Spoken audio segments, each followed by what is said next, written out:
Well, thank you all for coming out tonight on this lovely spring day. We drove up the Coast Highway and it was just so beautiful today. And, you know, all the things that Phil just said about what I do in Los Angeles goes double for what Phil does up here and all the way up the coast. And I'm always feeling so fortunate to be part of the Southern California poetry scene because, you know, we're very different than the rest of the country. As far as our community, our poetry community, we pretty much go from San Diego up through Marin County. And everybody kind of knows everybody, and there's a lot of sharing and community and interaction. And Phil is right in the middle and holds it all together, you know. So be very grateful to him for all that he does. As Phil mentioned, I'm going to be reading tonight from my new collection, just came out in March. It's my second collection that's written entirely in the Haibun form. And the Haibun form, for those of you who aren't familiar with it, goes back to haiku master Basho from the late 1600s in Japan. And it's a form that developed, I guess people date it back to a small book he wrote called Narrow Road to the Interior, which some of you may have read. And it's a travel journal, and in it he has prose passages that are amplified with haiku. And so when you look at these, they look like this, if you can see. It's a block of crafted prose, not prose poetry, it's crafted prose. That has a little dialogue running with a commentary haiku. And in some cases, since mine are variations, sometimes the haikus come first, sometimes there are two of them, sometimes there's one on top and one on the bottom. It just depends. That's part of the flexibility and the way the form is so plastic that you can work with. Anyway, the only thing I really need to tell you other than that is that just until you get used to hearing these, they're a little different. I'll give you a little visual clue when I shift from prose to the haiku, and I'll just go like this. And after a while, I won't have to, but you know, it's a good way. I've learned from the previous book too. So I'm going to start. They don't have titles. The first line, some parts of the first line usually serve as a title for table of contents purposes. I've lived long enough to see the Bible proven wrong. The rich have inherited the earth. Ever seen the old black and white TV show, The Millionaire, in which some fictional down and outer was given a check for $1 million, tax-free, by philanthropist Michael Anthony? Chump change. Speaking of television, the $6 million man from the 70s is being rebooted as, what else? The $6 billion man. In other words, worth is measured in billions now.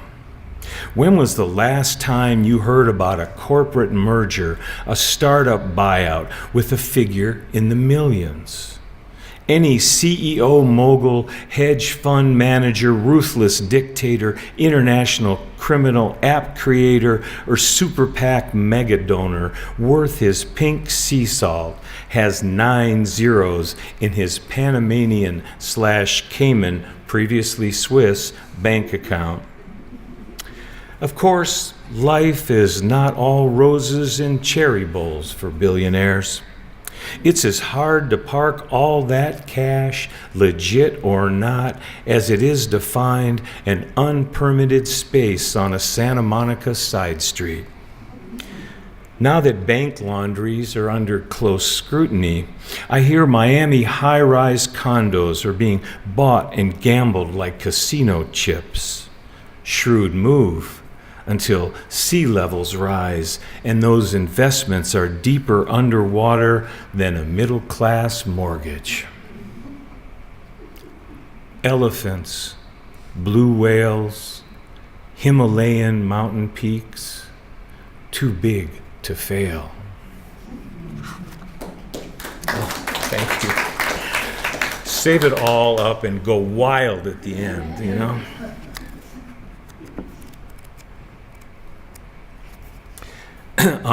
This high bun has a mention of an acronym that you all probably know, HVAC, V like victory. It's your air conditioning and heating system in your home. Heating, ventilation, and air conditioning. So that's what you call it, okay? Home appliances have gotten too smart for their own good. No, make that for our own good. What happened to the days of plug it in, turn it on, and it works? Pretty soon we'll need a user ID and password just to dry our hair. I had to return a major brand smart TV because it didn't support my cable provider's app. My newly installed HVAC system has a digital thermostat that can't pick up Wi-Fi where it's located, so I'm relegated to setting it manually instead of remotely via my cell phone from, say, a dinner party or while stuck in traffic. Are multiple functions dependent on the vagaries of a Bluetooth signal significantly better than performing one analog function well? You know, washing machines that wash and toasters that toast. Do I care if I'm able to defrost the chicken in the microwave with a verbal command?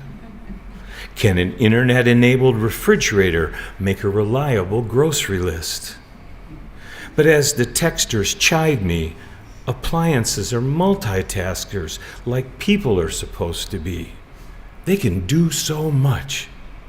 Maybe that's why my sister-in-law covers the camera lens on her laptop and keeps Siri mute. Late at night in the living room, Alexa cackles unbidden, your personal assistant device listening, anticipating every desire. A flat of mushrooms propagating in the dark. Too many buttons. Did you all hear the story about Alexa? Did you hear what happened? Oh, okay. Well, I don't make this stuff up. I don't make any of this up.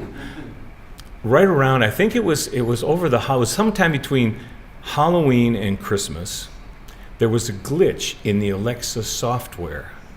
And suddenly, all over the country, Alexas started kind of laughing wherever they were. And in the East Coast, where it was dark when this happened, people were freaking out and leaving their homes thinking that they were suddenly living in Amityville, you know? They eventually acknowledged that, yes, there was a glitch, and they fixed it, supposedly, but you know, it kind of gives one pause as to what's really going on. Yeah. This one starts with a haiku. The new Pharaoh's curse. May you live in a time of disasters and change. Fire and water. The national news smolders and flows this morning, and I'm not talking politics. These are elemental problems beyond contentious legislators. Arizona burns from the Mexican border to the high desert, while California braces for the consequences of the reversal of its drought fortunes. Potential flooding and infrastructure damage caused by accelerated snowmelt runoff. This is what happens when a double Sierra snowpack meets record heat. And speaking of record heat, who knew certain commercial planes can't fly when the temperature hits 120 degrees? Meanwhile, on a Republican planet far, far away, experts who are supposed to be on alert for dire climate scenarios are being stifled or fired, no pun intended. And as for the rest of us here in the Southwest, if we're not dealing with cracked dams and roof avalanches, it'll be more wildfires. I guess we should wrap ourselves in blankets, drop to the ground, and roll. No show tunes involved. That smoke on the horizon, the hills are alive.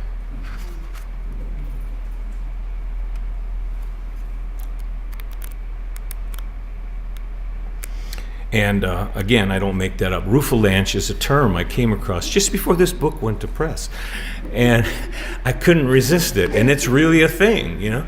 Apparently up in places like Mammoth, the snow is piled so high on the roofs that they're really worried that if the temperature changes quickly, all that snow is going to come sliding off. And if you happen to be in the wrong place at the wrong time, you're under a roofalanche and you could die. So this one has 2 haiku at the end. After Paris in December, I walk the beach. Los Angeles never looked so Gauguin, the city of sunshine versus the city of light, so old and cold and settled in its ways.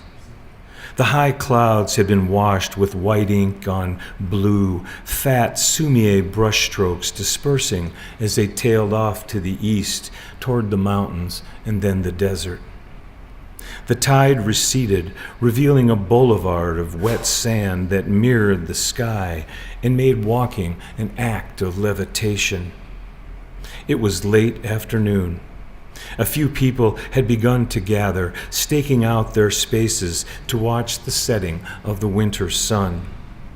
Almost all were alone and had settled equidistant from each other, exactly like the gulls standing at the surf line, facing out to sea. In a moment of shared reflection, even the ocean withdraws far into itself. No clump of seaweed, long neck twisted, wings, webbed feet, the dead cormorant. Asian fishing bird, trussed in filament, hooks set, an exquisite corpse.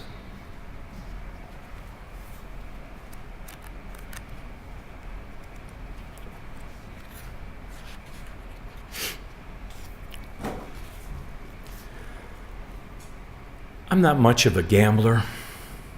The glitz of Vegas is lost on me. Unless you're Casino Royale caliber, I just don't see the point, the boozy appeal of the Rat Pack. Unlike my late friend Gerald, who used to route his road trips to hit as many Indian casinos as possible, or my friend Carla, whom I must admit is pretty lucky and supplements household income with a few hours a week working the slots. Maybe it's genetic. My father was a terrible card player. The first gift I ever remember buying him was a book titled How to Win at Poker. Didn't help. I think with 3 daughters and a strong-willed wife, he relished an excuse to be out with the guys, sit around a table, drink Miller High Life, and smoke cigars. He was willing to pay for that by losing. You want to play a real game of chance? Stand in a crowded marketplace in Baghdad or Kabul, or a ration line on a back street of what once was Aleppo. Or you could always attend a concert in Paris. Quick, nervous glances, dry season watering hole, calculated risk.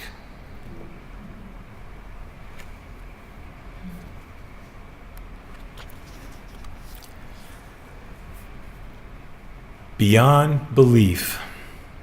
That was my old boss's favorite expression. It's come to mind lately on a regular basis as I get barraged by New York Times breaking news alerts or lie awake in the middle of the night listening to the latest human outrages on BBC. Beyond belief are the constant mass shootings, school lockdowns, acid attacks, military rapes, honor killings, and mass graves dug in the name of a prophet who would be appalled by them.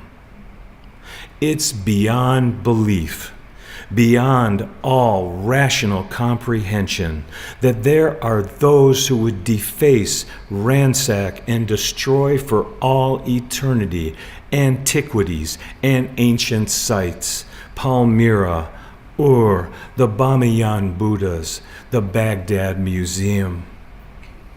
Beyond belief, too, are the sheer numbers of women and children sold daily into sexual slavery.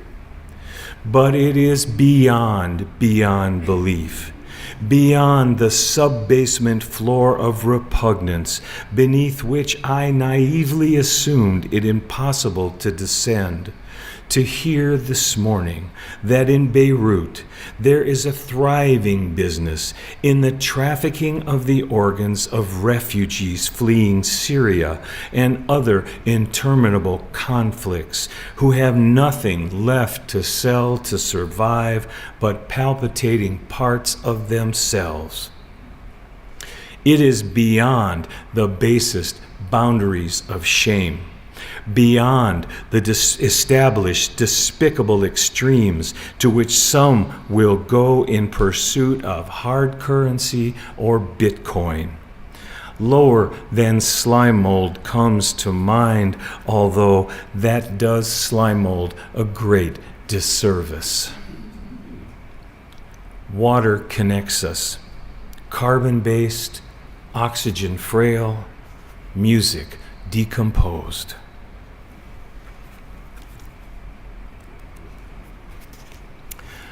This one has another acronym that's almost the same as the other one. This is HUAC, H-U-A-C, which some of you may know was the House Un-American Activities Committee back in the McCarthy era in the 50s. And it kind of what they were about comes out in the Haibun. Back when I was a kid, and World War II was over, but still moribund, and movies of courageous American soldiers were on TV in black and white, and Chicago stations signed off at midnight with grainy images of military air power, sea power, artillery, while the national anthem played, the flag waved, and my comic books featured grizzled GI superheroes growling jut-jawed about Krauts and Jerry's. And Julius and Ethel Rosenberg got the chair for being Soviet spies. And I heard my parents talking about our upstairs neighbors who had to flee from Austria, and the DMZ divided Korea into communist North and Allies South. And the Manchurian Candidate put insidious fear of what could happen into us all. And we did duck and cover drills at our desks at school so we could survive an atomic bomb. And the HUAC hearings intimidated, ruined, tried to root out communist actors, writers, directors who had allegedly infiltrated Hollywood, and walls were going up in Berlin, block by block, and nuclear annihilation, and the communists were a stone's skip away from Miami, and a game of communist dominoes was playing out in Southeast Asia, while riots and protests filled the streets of home with rage, tear gas, broken glass, and fires. And my father and I argued until the last rescue helicopter lifted from a Saigon rooftop, and the communists had won, and missiles were stockpiled, and counted on charts. Back then, the anxiety was communists under every bed, never in bed with our president. Late autumn, my dad, swapping storm windows for screens so snow won't seep in. think I should have dedicated that to the Mueller report today. The alleged Mueller report.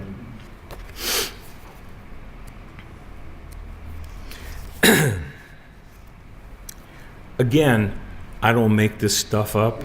Just so you know, the other day I came across in the Los Angeles magazine a little article about the highest priced real estate on the market in Los Angeles. And one of the kind of mid-range ones was this Beverly Hills mansion that was listed at $250 million.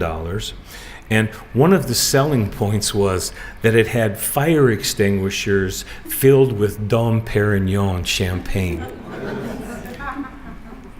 Not a great selling point because they mentioned at the end of the piece that the price had been reduced to $150 million. So here's your chance.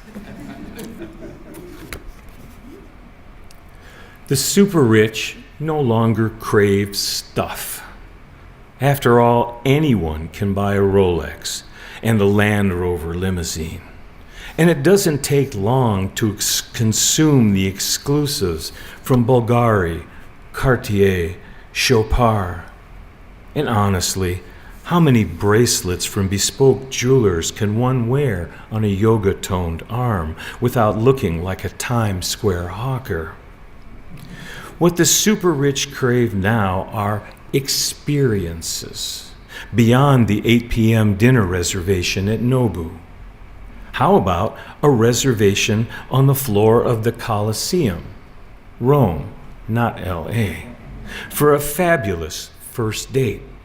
Or luxury barge river cruises, all meals prepared by dedicated Michelin-starred chefs, or jaunts via the Four Seasons corporate jet for a well-guarded weekend in Rwanda, or residences on islands in archipelagos so remote even their billionaire buddies haven't heard of them.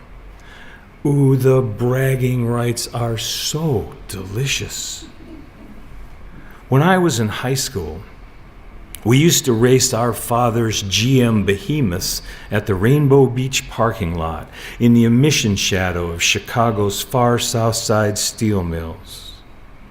Maybe when the global half-percenters get bored with racing their bevies of Ferraris and Lamborghinis, they'll pick up a few 65 Electra 225s or 67 Delta 88s and try them for experiential thrills. Because, as it's been said, the one thing money can't buy is what money doesn't know exists. Tree trimmers at work. Palm fronds are everywhere.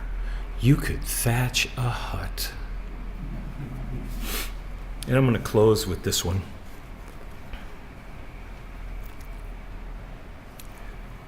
Unless you're wearing a kimono and your name is Toshiro, a man bun just doesn't work.